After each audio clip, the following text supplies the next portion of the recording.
الحمدللہ رب العالمین والصلاة والسلام علی رسولہ الامین اما بعد۔ آج کا سبق وَقُلْنَا، اور ہم نے کہا، اللہ تعالیٰ فرماتے ہیں وَقُلْنَا، اور ہم نے کہا، یا آدم، اے آدم، اسکن، تم رہو، انت، تو، وزوجک، اور تیری بیوی، الجنت، جنت میں، وَقُلْنَا يَا آدَمُ اسْكُنْ أَنْتَ وَزَوْجُكَ الْجَنَّةَ، ہم نے کہا آدم سے کہ تو اور تیری بیوی جنت میں رہو، وَقُلَا، اور تم دونوں کھاؤ، مِنْهَا، اس جنت میں سے، رَغَدًا، اطمینان سے، یَکُلَا، حیث، جہاں سے، شئتما، تم دونوں جتنا چاہو، وَكُلَا مِنْهَا رَغَدًا حَيْثُ شِئْتُمَا، تم دونوں اس جنت میں سے کھاؤ جتنا تم چاہو، وَلَا، اور نہ، تَقْرَبَا، تم دونوں قریب جانا، هَذِهِ، اس، الشَّجَرَ، درخت کے، فَتَكُونَا، پس تم دونوں ہو جاؤ گے، مِنَ الظَّالِمِينَ، ظالموں میں سے، وَلَا تَقْرَبَا هَذِهِ الشَّجَرَةَ فَتَكُونَا مِنَ الظَّالِمِينَ، اور تم دونوں اس درخت کے قریب نہ جانا، اور بس تم ظالموں میں سے ہو جاؤ۔ اس آیت میں تیسری فضیلت کا ذکر ہے، اس سے قبل ہم پڑھ چکے کہ اللہ رب العزت نے حضرت آدم علیہ السلام کو شرف بخشا، علم کے ساتھ فرشتوں کو حکم دیا کہ وہ سجدہ کریں، اور اب تیسرا شرف یا فضیلت کہ آدم علیہ السلام کو پیدا کیا اور کہا اسکن انت وزوجک الجنہ، اور یہاں سے پتہ چلتا ہے کہ اماں حوا علیہ السلام کو بھی پیدا کیا، وزوجک، کہا کہ تیری بیوی، مراد اماں حوا علیہ السلام ہے،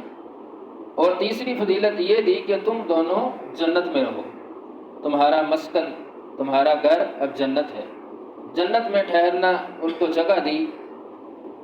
اور ساتھ ہی اللہ رب العزت نے منع کر دیا اور یہ کہا کہ تم جنت میں رہو، دونوں جنت میں سے کھاؤ پیو، راغداً حیث شئتما، راغدہ کہتے ہیں اطمینان سے، یا کھلا، یا فراغت سے، جتنا چاہو جہاں سے چاہو تم کھاؤ پیو، اور تمہارا مسکن یہ ہے تم وہاں پہ ٹھہرو، وَلَا تَقْرَبَا هَذِهِ الشَّجَرَةَ فَتَكُونَا مِنَ الظَّالِمِينَ، اور ایک درخت ہے اس کے قریب نہیں جانا، اگر گئے تو تم ظالموں میں سے ہو جاؤ گے۔ اب وہ درخت کون سا ہے اس کا ذکر نہیں ہے۔ اب یہ سوال کرنا کہ وہ درخت کون سا تھا، اس سے کیوں روکا، کیا وجہ تھی، یہ ساری لا حاصل چیزیں ہیں، ایسے سوال کرنا ان کی ضرورت نہیں ہے۔ آیت کا جو اصل مقصد ہے وہ سمجھیں، وہ یہ ہے کہ اللہ رب العزت نے روکا ہی اللہ کی طرف سے امتحان تھا، ممانت تھی کہ اس درخت کے قریب نہیں جانا، وگرنہ تم اللہ کی نافرمانی کرو گے اور ظالموں میں سے ہو جاؤ گے۔ وَلَا تَقْرَبَا کے الفاظ، ایک کام کرنا اور ایک کام کے قریب جانا، تو اس سے شریعت کا ایک قاعدہ ثابت ہوتا ہے، سد ذرائع اسے کہتے ہیں، کہ سد ذرائع یعنی ایسے اسباب اختیار کرنا یا ایسے کام کرنا جو حرام پر اس کو لگا دے، یا بندہ حرام کام کر بیٹھے۔ قرآن میں ہے وَلَا تَقْرَبُوا الزِّنَا، تم زنا کے قریب نہ جاؤ، یعنی ایسے اسباب، ایسے کام اختیار نہ کرو جو تمہیں زنا کرنے پر یا زنا میں لگا دیں، تم یہ جرم کر بیٹھو، یہ گناہ کر بیٹھو۔ فَأَزَلَّهُمَا، پس ان دونوں کو پھسلا دیا، الشیطان، شیطان نے، انہا، اس سے، فَأَخْرَجَهُمَا، پس ان دونوں کو نکلوا دیا، مما، اس سے، کانا، وہ دونوں تھے، فیہ، اس جنت میں، فَأَزَلَّهُمُ الشَّيْطَانُ عَنْهَا فَأَخْرَجَهُمَا مِمَّا كَانَا فِيهِ، شیطان نے ان دونوں کو پھسلا دیا اور جنت سے نکلوا دیا۔ وَقُلْنَا، اور ہم نے کہا، اللہ تعالیٰ فرماتے وَقُلْنَا، اور ہم نے کہا اِہْبِطُوا، تم دونوں اتر جاؤ، یعنی اہبطوا تم اتر جاؤ، بعضکم تمہارا بعض، لبعض بعض کے لیے عدو دشمن ہے، وقلنا اہبطوا بعضکم لبعض عدو، ہم نے کہا تم اتر جاؤ تمہارا بعض بعض کا دشمن ہے، وَلَكُمْ اور تمہارے لیے، فی الارض زمین میں، مستقر ٹھکانہ ہے، ومتاع اور فائدہ ہے، الی حین ایک وقت تک، وَلَكُمْ فِي الْأَرْضِ مُسْتَقَرٌّ وَمَتَاعٌ إِلَىٰ حِينٍ اور تمہارے لیے زمین میں مقررہ وقت تک ٹھہرنا ہے اور فائدہ اٹھانا ہے۔ تو اب اس آیت میں کہ فَأَزَلَّهُمَ الشَّيْطَانُ عَنْهَا فَأَخْرَجَهُمَا مِمَّا كَانَ فِيهِ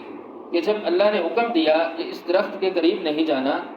تو شیطان نے ان کو پھسلا دیا، فَأَزَلَّهُمَا ان دونوں کو۔ تو یہاں پر ایک اور چیز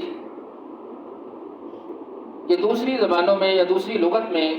واحد کے لیے فارم استعمال ہوتی ہے، اسی طرح جمع کے لیے، یعنی ایک چیز کے لیے واحد اور پھر ایک سے زیادہ جمع، لیکن لغت عرب میں یا عربی کے اندر واحد کے لیے الگ اور دو کے لیے جسے تسنیہ کہتے ہیں اس کے لیے الگ ضمیر استعمال ہوتی ہے، اور دو کے بعد تین سے پھر جمع۔ تو یہاں پہ فَأَزَلَّهُمَا ان دونوں کو، ایک ہوتا ہے پھسلنا، ایک پھسلا دینا، کہ جو ارادہ نہیں رکھتا، پھسلنا نہیں چاہتا، اس کو بھی پھسلا دیا شیطان نے اور